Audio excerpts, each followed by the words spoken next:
Hi riders, broadcasting to you on the side of a hill, nice sunny March day. Just got back from a ride and I thought it'd be an opportunity to make a video. I've been thinking about doing some more kind of training videos. Every teacher has their own techniques, their own opinions. Like all teachers, really, we're all making up as we go along, and the best teachers are ones that are willing to learn from each other, even the mistakes.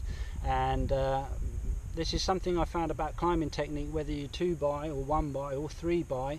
This is something that could help you out, especially if you're a flat pedal rider, and it will actually work for clipping riders as well.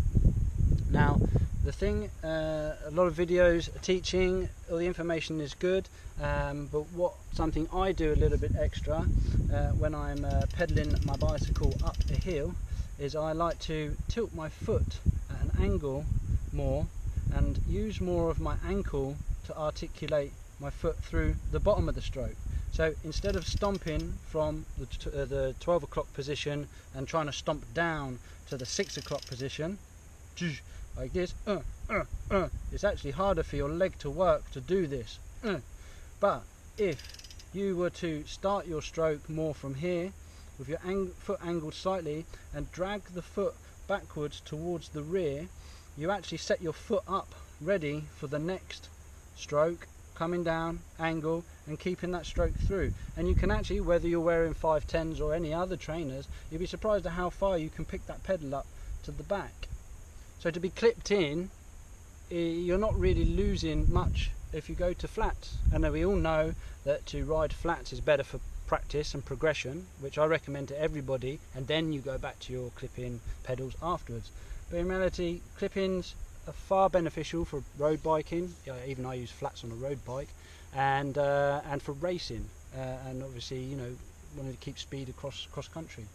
So whether you're 2x or 1x, as you know, the major difference between 1x and 2x, if you understand cadence or racing, 2x is better or 3x is better, because you have different ratios to even the slightest inclination to keep an excellent cadence. Okay, 1x you're just limited with the same range. And yes, of course, you have less stuff on your bicycle. But I have 1x, I also have 2x. I love my 2x more, and I also like the 1x. So yeah, the point of this conversation was really about learning to angle your foot slightly and drag it through to the back. Also with that, don't bob your head and just push down with your legs. Doing this on the bicycle is a lot of excess energy that's not really going anywhere.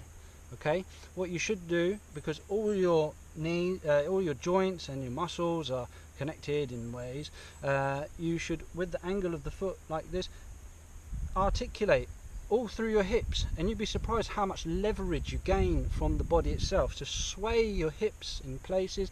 Obviously, depending on what you're climbing, everything always changes. You can't always keep your foot like that. Sometimes you've got to stomp like that, and I'm not saying you should always pedal like that. You know, I like to alternate. Same with my flat pedals, is I like to be able to put my foot in different places. So like I'm at the gym, I can sit back on the saddle, go up the hill and pretend I'm doing leg presses, for example, and I can put my foot slightly back and I can use more of my calf muscles. So overall muscle wise, you can actually work the different types of muscles. As you also may know, spinning is using more stamina, and therefore you can last a little bit longer. With a harder gear and stomping down, you fatigue faster and you lose your power. So it's just, next time you're going up a hill, try and think about going from 3 o'clock through to 9 o'clock instead of from 12 o'clock to 6 o'clock. I cut that bit out because there was traffic going by. So remember, 3 o'clock to 9 o'clock, try and scoot through the bottom instead of 12 o'clock to 6 o'clock. It's just different ways to pedal, okay? You don't have to stick to the same way. And also, people are talking about knee problems. Again, if you're just stomping down like this, you're going to hurt your knees more. That's that. I'm going to come up with a manual video as well, because I have a little something, maybe my own opinion on how to do that next. Thanks for listening.